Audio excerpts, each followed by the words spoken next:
Primeiro assunto de hoje, uma estatística. Tem 835 denunciados. Estamos em tempos de denúncias. Foram presos 1.406 e aquela mídia que tem o cabresto chama de presos em flagrante. Foram presos Foram presos 2 dias depois, lá no acampamento. Isso não é mais flagrante, né? 942 com prisão preventiva. E a notícia diz que metade, não sei, uns 500, digamos, recebiam auxílio emergencial. Ou querem dizer que tinham uma falsificação, ou querem mostrar que eram pessoas de baixíssimo poder aquisitivo que estavam lutando pelo seu futuro. Bom, eu fico as famílias dessa gente, né? Essa gente está desesperada, as famílias também, eles nem sabem por que foram presos, a maioria, né? Eu quero que aqueles que quebraram, estragaram, deterioraram o patrimônio de todos nós, que sejam punidos e que paguem os prejuízos. Mas aqueles que estavam na rua se manifestando, ou às vezes nem estavam, né? Nem saíram do acampamento, porque generalizou-se a denúncia.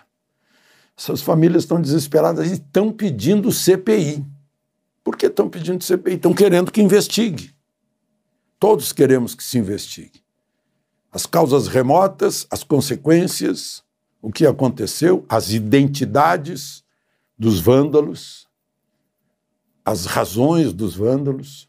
Aquele sujeito que quebrou o relógio, por exemplo, estava recebendo o auxílio, mas veio de carro, dirigindo o próprio carro. Ele não veio nem de ônibus, como veio a maioria, né?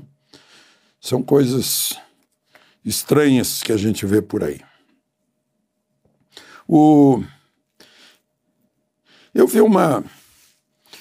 Recebi pela rede social um texto do Marco Frenetti. Ele era do editor do Carlos Amigos. E eu estou citando porque é uma ideia. Congressista que pensar em se rebelar vai se lembrar de Daniel Silveira. O líder de partido vai ver como acabou Roberto Jefferson. O juiz vai lembrar o que fizeram com a Ludmila Lins Grilo.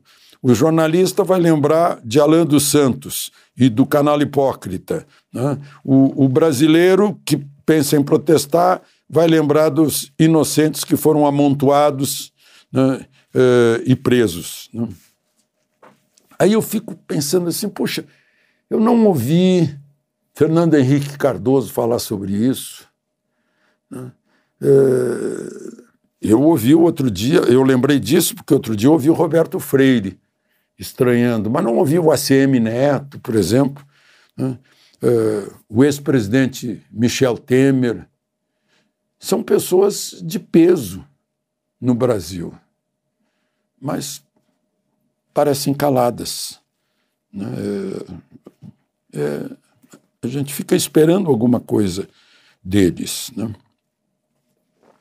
Aí também na rede social estão perguntando, o Supremo não deu, quantos dias deu para o presidente Lula explicar por que tirou todas aquelas orientações sobre aborto no site do Ministério da Saúde? Por que está fechando escolas cívico-militares, né?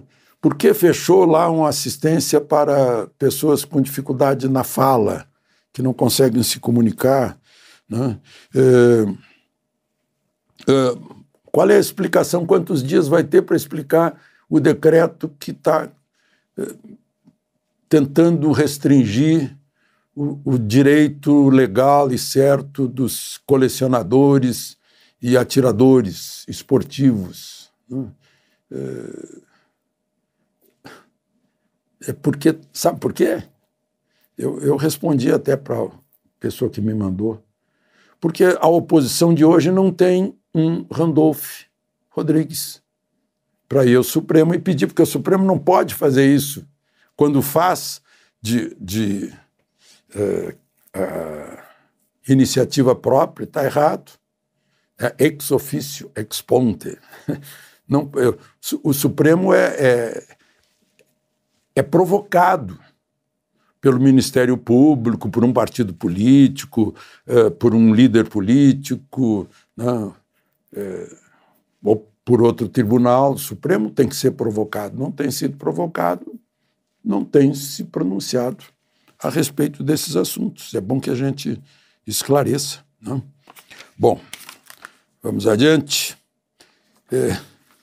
Tudo isso que eu falei, né?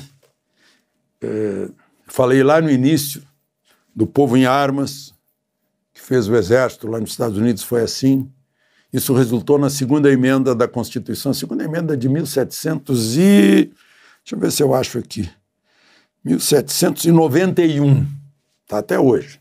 Todo mundo tem direito de usar arma. Aí vão dizer assim, não, era no tempo das milícias, para expulsar os ingleses. Aí o tempo foi vindo, a Suprema Corte dos Estados Unidos foi instada a se pronunciar por causa de casos. O último caso foi em 2010, no Distrito de Colômbia, que é o Distrito Federal de lá. E a Suprema Corte disse, o direito de portar a arma equivale ao direito ao voto, né? Equivale ao direito à liberdade de expressão. Pronto. E olha só que interessante, na terra-mãe, a nossa pátria-mãe Portugal. Constituição de Portugal, 1976, né? Veio depois da Revolução dos Cravos. Artigo 21, eu vou ler para vocês textualmente. Que maravilha, olha, é mais do que o João Sem Terra pôs lá na carta, na Magna Carta. Olha só, maravilha. Aspas. Todos têm o direito de resistir a qualquer ordem que ofenda os seus direitos, liberdades e garantias e de repelir pela força qualquer agressão quando não seja possível recorrer à autoridade pública. Fecha aspas. Constituição de Portugal, artigo 21. Que beleza de expressão de direito do indivíduo.